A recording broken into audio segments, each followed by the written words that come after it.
The executive director of the Azimio Presidential Secretariat, Rafael Tuju, has sensationally claimed that Deputy President William Ruto was actually paid to support the candidature of President Uhuru Kenyatta in 2013. Now, the man who made those claims is right here in studio with me. Those are very damning allegations, sir. What did you mean by he was paid, by whom and how much? Well, these are demands for payment which he didn't only make on TNA that time, but he made them on ODM previously. So there's nothing new about that. So how much, who made the payments? Well, a lot of people who supported President Uhuru went out of their way to collect this money and to make Ruto come on board. Do we know how much? Well, you know, for a man who says 7 billion is only, your guess is as good as mine, but it was in billions. It was in the billions? Yes. And that's nothing surprising. I mean, we have a very senior politician from Western Kenya who asked Right Honorable Raila Odinga for 900 million before he could give him support. It's almost in the public domain. So that is the currency of some of these politicians, and Ruto is one of them. Tell me something. This payment was in return for what? Well, they would clothe it in various ways, like I need that money so that I can go and convince my community or I can convince my constituency. But it was colossal amounts of money. It was like the upfront payment. Then the final payment is through grabbing certain ministries, making sure that finance, making sure that agriculture, making sure that infrastructure. If he didn't have the minister, he had the permanent secretaries, and then he went on a looting spree. The question everybody would be asking right now, the obvious question is, why come out now and tell us this? It is 12 days to an election, and Kenyans need to know the truth. And the truth, once again, is William Ruto was paid to support Uhuru Kenyatta.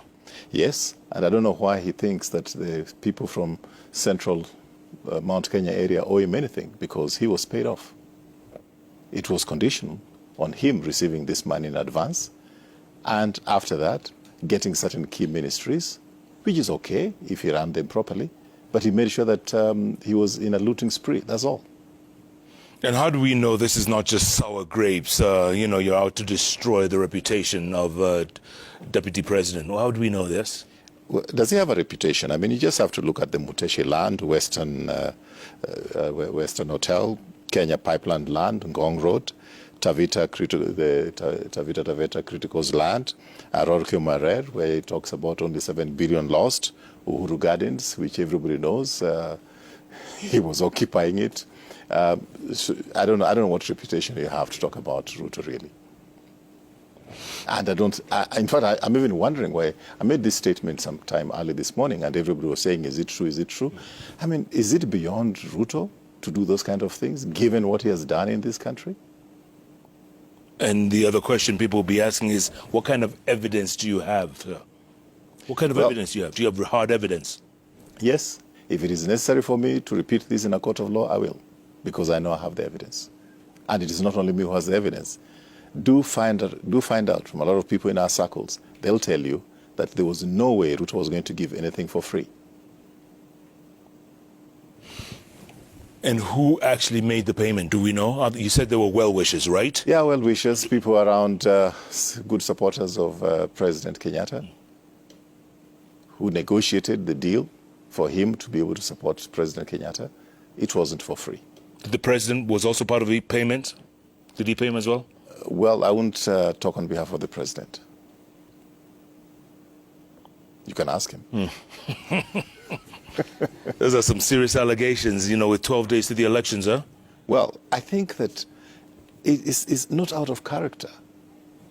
It's not out of character. I mean, look at the kind of things that he did. I mean, the moment the handshake took place, many of us in government breathed a sigh of relief, because previous to that, he was always blackmailing the president.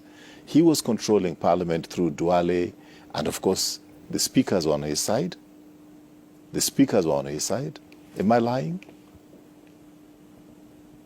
Those speakers are now in UDA. But tell me something. Why would Uhuru agree to work with someone like this?